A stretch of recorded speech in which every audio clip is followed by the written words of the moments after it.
So if you're coming at this and you don't know anything really about annuities and you're just trying to figure out, should you consider it as part of the overall portfolio, something that's in there? You have three basic styles of annuities. You're gonna have a fixed annuity, which is just a fixed interest rate that it earns each year.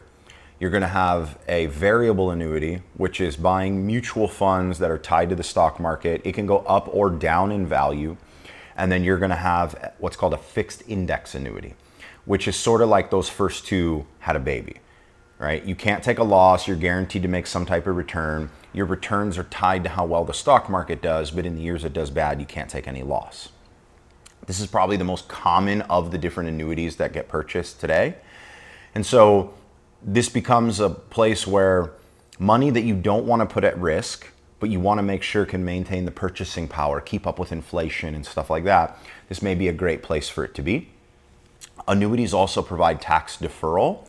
So if your money's not in an IRA, you can put it into an annuity and then the earnings do not get reported year to year to the IRS and they don't go through your income until you spend the money. So you can defer those gains until a time in the future. And annuities are also going to give you the flexibility where the contract that you enter into and the way that they earn interest, that's going to be true for basically the rest of your life. But you're not obligated to be with them the rest of your life. Right? A CD or a bond, you have to keep resetting the contracts and buying timelines again to keep getting interest. An annuity has a one-time period that you're committed to working with that company. Once that's done, you have 100% liquidity to your money, but the insurance company is obligated to continue to protect it and to continue to pay interest the same way that they agreed to at the beginning of the contract. A lifetime income rider on an annuity is basically an add-on to the annuity contract that says that you're going to get to take out a certain amount of income every month for the rest of your life, regardless of how the annuity performs. So in most cases, when you're drawing this income off, it's paying you more than the product is actually earning every year. So you're drawing it down.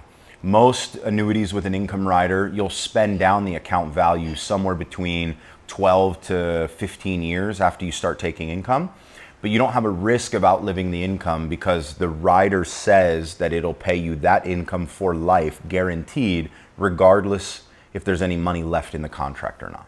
So you have to set the rider up at the time you purchase the annuity. So you should be planning and thinking, okay, this money needs to produce an income for me at some time in the future. And then you determine that at the beginning. And then when you take it out, typically is once you're in retirement and you need more money than what you're getting from your permanent income streams like Social Security or pensions, things like that, you'd use this to supplement that income and give you the amount of money you need per month. The purpose behind a lifetime income rider is basically so that you know you can have consistency to the amount of money you're taking out and never reach a point where you have to reevaluate how much you can take because you can't outlive it.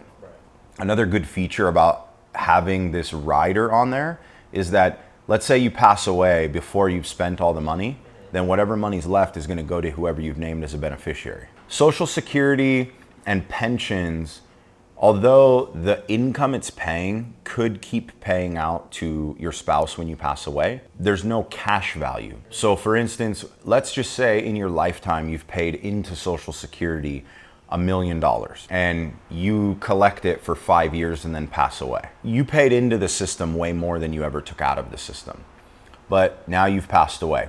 At most, your spouse can collect the same monthly income you were getting for the rest of their life. But let's say your spouse passes away before the $1 million you put in has been collected. That doesn't go to anybody. That stays in the system.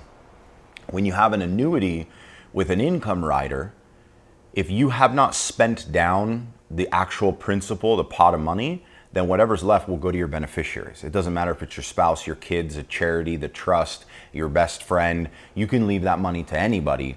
If you haven't spent it all, it's going to go to someone. So should you have a lifetime income rider on your annuity is a little bit of a loaded question. Let me break this down for you. So in theory, you should have it if you want to have a guarantee that you can have a certain amount of income every single month. That predictability is worth it to you.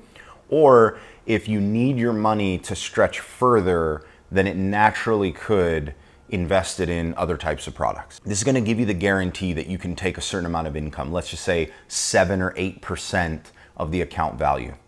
There's not a lot of places that you're going to have a guarantee that every single year it's going to earn 7% or greater. So if you don't have a rider that guarantees that, then in the years you draw more money than it earns, it may go into like a tailspin where it'll never come back because it'll never earn enough to outpace what you're drawing off of it, which would put you in a position where if you don't have a guaranteed rider, then you may have to adjust your income from year to year up or down, or you just take less money from the start so that you can make it through these unpredictable periods where the economy of the stock market's not doing so great and it ends up pulling back. The short answer, if somebody either desires income that's completely predictable or they don't have enough money to be able to give them the income that they need, then they could put a rider on there, allowing them to get more money out per month, and they're not at risk that they'll lose the income because they ran out of money. On the flip side of things, when you add these riders to an annuity contract, your annuity is going to have a lower earning potential and there's going to be some fees involved in it. So you really want to know if you're going to use the rider. If not, you might be sacrificing the earning potential and sacrificing like how well this can perform so that you have that guarantee. So I just really urge people, before you buy into the product, try to hypothetically figure out, am I going to need this income or not? Do I care enough about that security? And then you make a decision whether you're going to put it on there or not. If you have an annuity already and you have a lifetime income rider on it, what I want to caution you to do is look at the contract, understand how it works, and determine when you're going to take that income. Too often, people don't realize they have the income rider on there and they're just looking at the account balance and this money is there for whatever one day, and you're giving up earning potential. The actual contract itself will earn less every year than it would have had you bought a product without the rider on it in the first place. So if you're not going to use the income rider, there's little reason to have it on there. You may want to consider looking into a replacement of a contract, especially with rates where they are now. Replacements are much easier than they were when rates were lower. And, or just using the rider, start taking the cash out. But having the rider and never using it is sort of like paying to have the NFL package, but you don't watch football. Well, what's the purpose of paying the extra to have this awesome thing that you never use? There isn't. You might as well cancel it and just save that money, or start watching football, I guess, but one or the other. So with all this talk about index annuity riders and lifetime incomes, I highly recommend, if you're even considering one, you take action quickly. The reason there's so much urgency around it is interest rates are higher now than they have been in decades, and we don't know how long they're going to hold there. So the last thing you want to do is be looking back, wishing you had made the decision while rates were high and sitting in a low interest rate environment.